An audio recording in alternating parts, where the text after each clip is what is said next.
c'est l'heure du bilan spirituel de mi-chemin. Si tu es dans le processus de la croissance spirituelle, tu es arrivé à un moment où tu dois faire le bilan de ta vie spirituelle pour l'année 2025.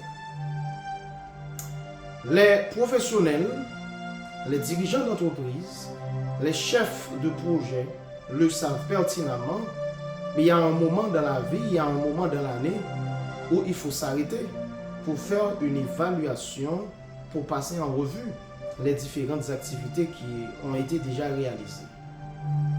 Aujourd'hui est 30 juin 2025, ce qui marque la fin de la première moitié de l'année 2025. Cela veut dire, chers amis, nous sommes dans l'obligation, si nous voulons aller quelque part, d'évaluer, de faire un bilan de ce qui a déjà été fait.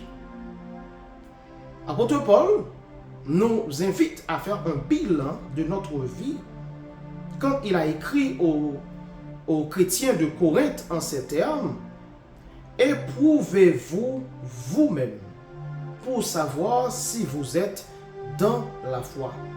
Dans 2 Corinthiens chapitre 13, le verset 5. Apôtre Paul a lancé un appel à ces chrétiens de faire une évaluation, de faire un bilan pour savoir s'ils sont dans la foi. Mais nous autres, puisque nous sommes en train de parler de la croissance spirituelle, on ne va pas vous demander de faire un bilan pour savoir si vous êtes dans la foi. Ça peut être aussi le cas, mais particulièrement, le bilan consiste à évaluer le progrès qui a été réalisé. Quand on fait un bilan, il y a deux choses qu'il faut avoir en tête.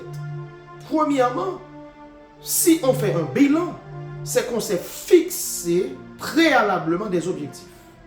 Ça veut dire, avant même de mettre les pieds dans l'année 2025, on a fait des prévisions pour dire sur le plan spirituel, voici ce que je veux réaliser pour l'année 2025.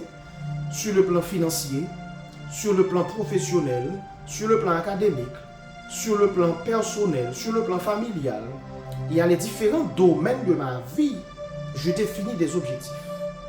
Mais comme c'est pour ta vie spirituelle, maintenant il faut définir des objectifs pour l'année 2025.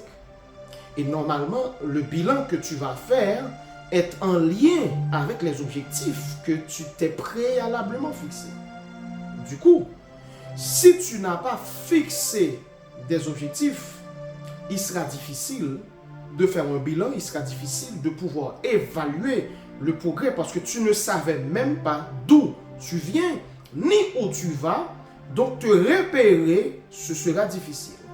Donc un chrétien qui mène sa vie sans objectif, c'est un chrétien qui balade. Donc quand on fait une promenade, on n'a pas de destination. Quand on fait une promenade, quand on balade, on n'a pas de destination. Mais en tant que chrétien, si tu veux grandir, il faut te fixer des objectifs. Non seulement il faut préalablement avoir des objectifs, mais également il faut avoir des indicateurs d'évaluation. Qu'est-ce qu'on appelle des indicateurs d'évaluation? Ce sont des éléments sur lesquels tu vas te baser pour pouvoir étudier, pour pouvoir faire ton évaluation. Par exemple, je peux dire, est-ce que ma vie de prière est plus stable qu'avant? Est-ce que ma connaissance de la parole de Dieu augmente? Est-ce que ma relation avec le Seigneur se raffermit? Est-ce que le temps que je passe en communion fraternelle à l'église avec mes frères et sœurs, est-ce que je développe aujourd'hui une meilleure relation avec les membres de ma congrégation, avec les autres membres, avec les autres membres de la communauté? Donc, ce sont des indicateurs d'évaluation sur votre vie, sur votre marche spirituelle. Est-ce que j'ai beaucoup plus de foi? Est-ce que la peur me submerge? Est-ce que l'inquiétude me submerge?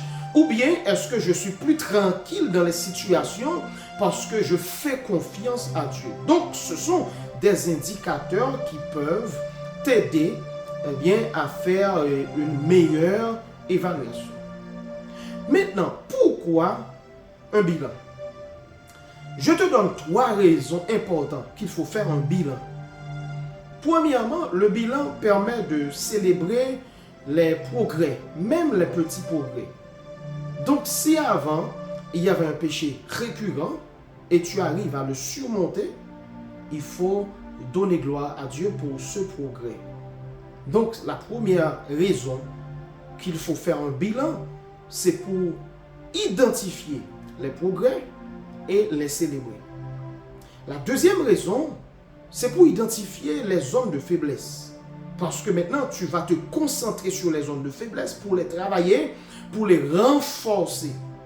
Si par exemple, c'est prier le soir qui est une zone de faiblesse, eh bien, tu dis que c'est une zone de faiblesse, je vais me concentrer, je dois lever ce défi pour pouvoir passer du temps dans la prière le soir. S'il y a un péché qui était récurrent l'année dernière et jusqu'à aujourd'hui, je continue à me succomber, eh bien, c'est que c'est une zone de faiblesse, je dois me concentrer, je dois me focaliser. Je dois prêter beaucoup plus d'attention à cette situation qu'avant. Et la troisième raison pour laquelle il faut définir, il faut faire un bilan. Donc ça permet de redéfinir des objectifs ou bien de recadrer, de recentrer votre marche pour la prochaine moitié, pour les prochains 6 mois de l'année 2025. Donc cela dit, si tu ne sais ni d'où tu es, ni d'où tu viens, ni d'où tu es, tu ne peux pas savoir qu'est-ce que tu vas faire pour les 6 prochains mois qui restent dans l'année 2025. Normalement, pour mieux te situer, pour mieux préparer les 6 prochains mois, il faut maintenant faire un bilan pour voir où est-ce que tu es et se projeter dans l'avenir. À partir de ce moment-là, tu vas mieux préparer les 6 prochains mois. Donc, c'est l'heure du bilan. Il faut le faire. Comme je l'ai dit tantôt, il faut le faire. Tu ne peux pas progresser, tu ne peux pas aller loin si tu ne sais d'où tu viens, ni où tu es et où tu vas. Que Dieu te bénisse.